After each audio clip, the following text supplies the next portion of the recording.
a game that came out on PC a year ago finally went live on consoles just a week ago.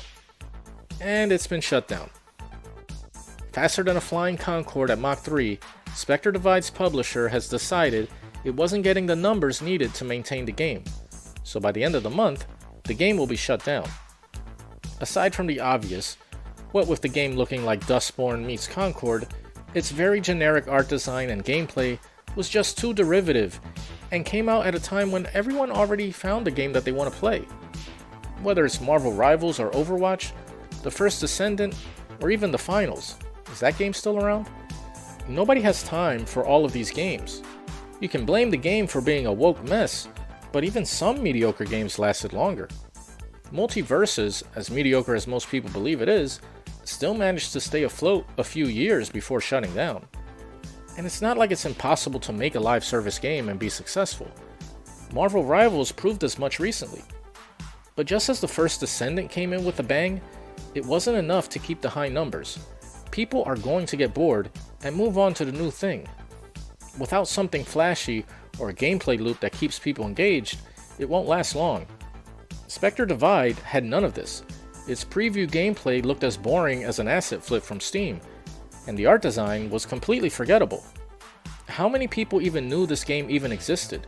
There was zero hype for it, and so of course it failed on arrival. Heck, even Concorde had more hype than this game. I'm not sure people need this many live service games. I'm not sure there's enough players to sustain them all. So I suppose the main goal of a live service should be, how do we take players away from one live service to our live service? Marvel Rivals did it with Overwatch, and so I'm betting that's the first of its kind. A lot of live service games are in their own genre of sorts, whether it's a fighting game like Multiverses, or a first-person shooter with their own unique spin, or even a MOBA type game. The genres are all tapped. Unless someone invents a new type of game, this is all we're getting. In order to stand out, they're going to have to try and take gamers away from the game they enjoy and entice them to their game. Whether it be with some nice big boobies or some crazy gimmick that's actually fun and doesn't get stale after a few weeks. What we have now is a remix of older games with a fresh coat of paint. It's working for Marvel Rivals, but for how long? The First Descendant couldn't stand on bikini bunny suits for long, and the hype for that game is middling at this point. Where's the new story to bring players back? But if the gameplay is still just as basic as always, why bother coming back? Marvel Rivals won't last as long as people think it will. Even though there will always be those die-hard gamers that stick with the game for as long as possible, the hero shooter is already waning in popularity, and if they keep using skill-based matchmaking, I'm not sure how much frustration people can tolerate. But no one is actually paying attention to what the gamers really want, which is not a live service.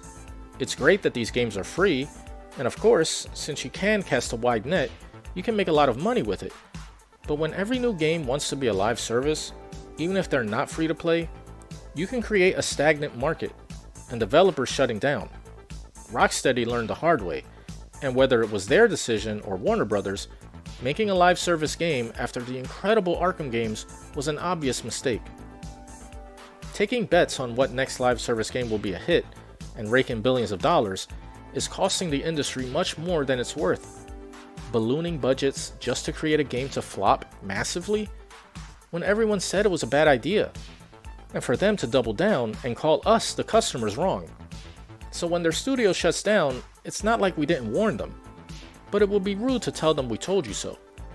The woke virus of the past few years has done a lot of damage to the industry for sure, and Spectre Divide seems like it was filled with it, but it was just another game in a long line of live service games, destined to fail simply because it's another live service game in a long line of live service games. At this point, they all become the same, and what people are doing is downloading the game for a week just to try it out. They realize it is the same old thing, and they just go back to the game that they actually like, or the next new game that comes out.